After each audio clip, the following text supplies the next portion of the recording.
공자는 왜 자식들을 불행하게 만들었을까?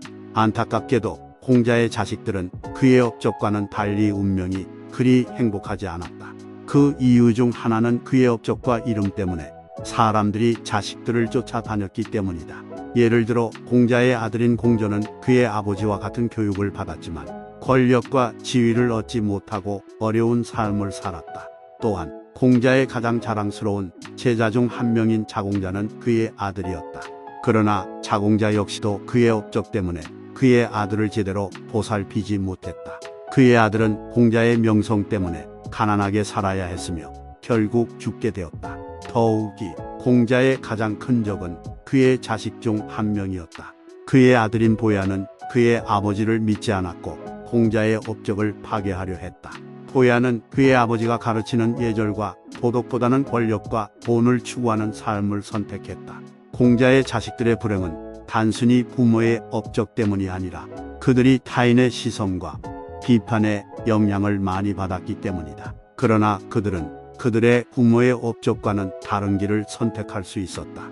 이를 통해 우리는 자신의 삶을 살아가며 다른 사람들의 기대나 편견에 맞추는 것보다 자신의 가치관과 꿈을 추구하는 것이 더 중요하다는 것을 배울 수 있다. 그러나 공자의 자식들의 불행은 그들의 자신의 선택과 행동 때문일 수도 있다. 예를 들어 자공자는 그의 아들을 제대로 보살피지 못한 것이 아닌 그의 아들에게 충분한 관심과 사랑을 보여주지 않았기 때문에 그가 불행한 삶을 살게 된 것일 수도 있다. 또한 보야는 자신의 선택과 행동으로 인해 그가 자신의 아버지와 대립하게 되었으며 이로 인해 그의 삶이 불행하게 되었다.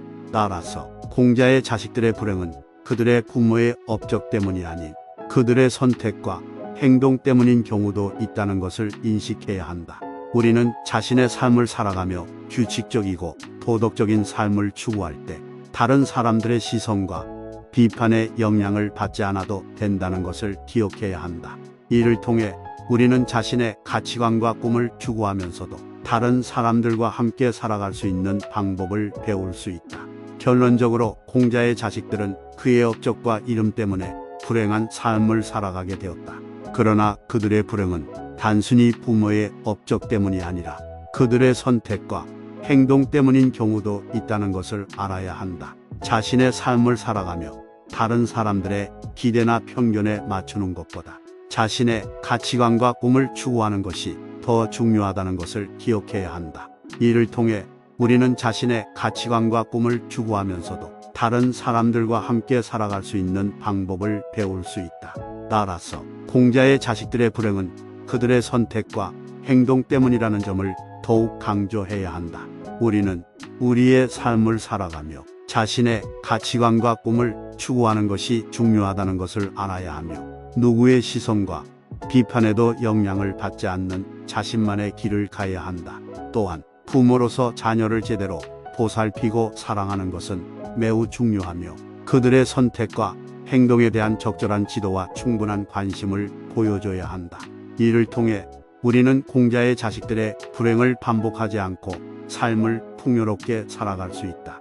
결국 공자의 자식들이 겪은 불행은 그들의 선택과 행동 때문이라는 것을 알아냈다. 우리는 우리 자신의 삶을 살아가며 자신의 가치관과 꿈을 추구할 때 다른 사람들의 시선과 비판의 영향을 받지 않는 자신만의 길을 가야 한다.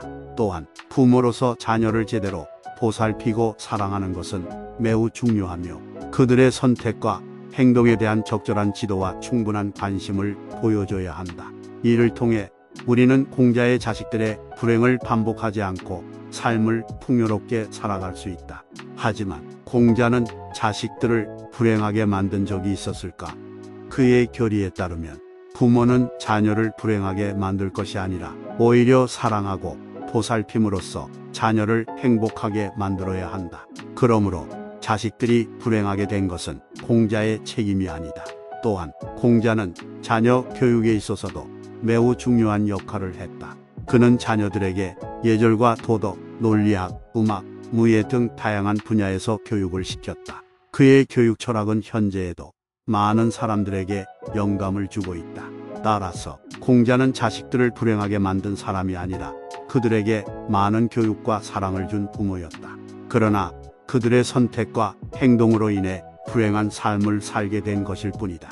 우리는 공자의 가르침에서 그가 강조한 것처럼 자녀를 사랑하고 보살피며 올바른 교육과 가르침을 통해 자녀들이 행복한 인생을 살도록 노력해야 한다. 결론적으로 공자의 자식들은 그의 업적과 이름 때문에 불행한 삶을 살았다. 그러나 그들의 불행은 그들의 선택과 행동 때문인 경우도 있다는 것을 알아야 한다. 우리는 우리 자신의 삶을 살아가며 자신의 가치관과 꿈을 추구할 때 다른 사람들의 시선과 비판의 영향을 받지 않는 자신만의 길을 가야 한다. 또한 부모로서 자녀를 제대로 보살피고 사랑하는 것은 매우 중요하며 그들의 선택과 행동에 대한 적절한 지도와 충분한 관심을 보여줘야 한다. 이를 통해 우리는 공자의 자식들의 불행을 반복하지 않고 삶을 풍요롭게 살아갈 수 있다.